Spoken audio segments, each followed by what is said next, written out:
All right, my friends, now that we've gone over what a CAR is, right, a controlled articular rotation, let me take you through the checklist on what to do and how to perform these before we just jump into each one. Because there's a pretty extensive checklist, we want to make sure we hit all those pointers as we're going through. A couple to go through. First one, when we perform these, we're going to create full body tension. So you're going to take a deep breath in. You're going to pack your air down.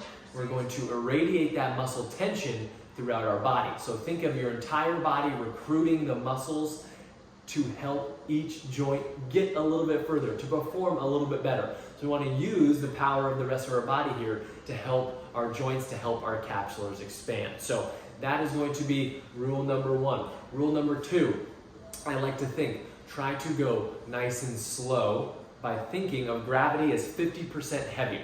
So it's just 50% heavier, and again, depending on how you're doing this, you don't have to do it that slow. But again, the slower you go, the more intentional that you can actually hit all of that end range tissue, because that's what we want to do, hit each end range tissue.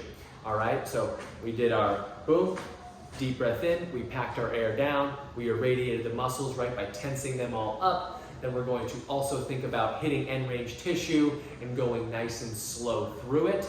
Number three, I want to talk about, we never want to go through closed angle joint pain. So no matter what angle and what joint you are moving, if you are moving into a closing angle, so with my neck, for example, if I'm starting to move to the left and now I'm getting pain here, that's a closing angle. That's aberrant joint pain. We do not want to go through that. You go around it. So in the neck example, if I'm going here, I'm like, ooh, pain. Okay, I'm going to come out a little bit, just go around it, and then back down when I feel like I don't have that pain anymore.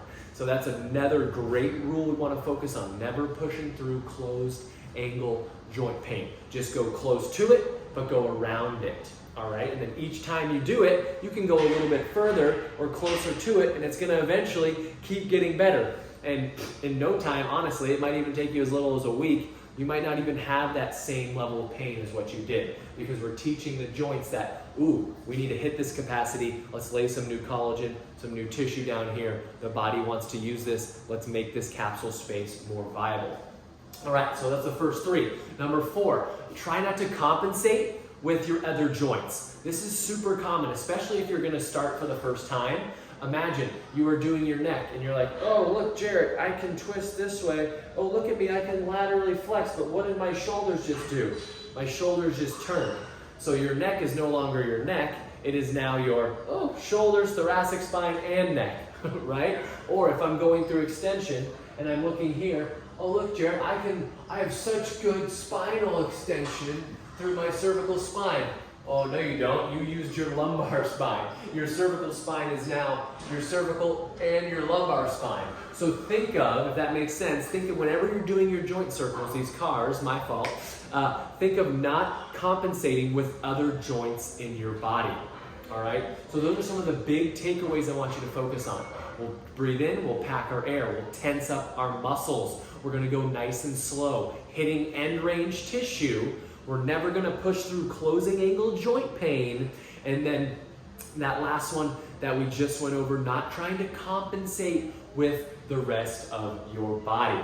If you do those, then these CARs are going to be absolutely fantastic. So let's jump into them.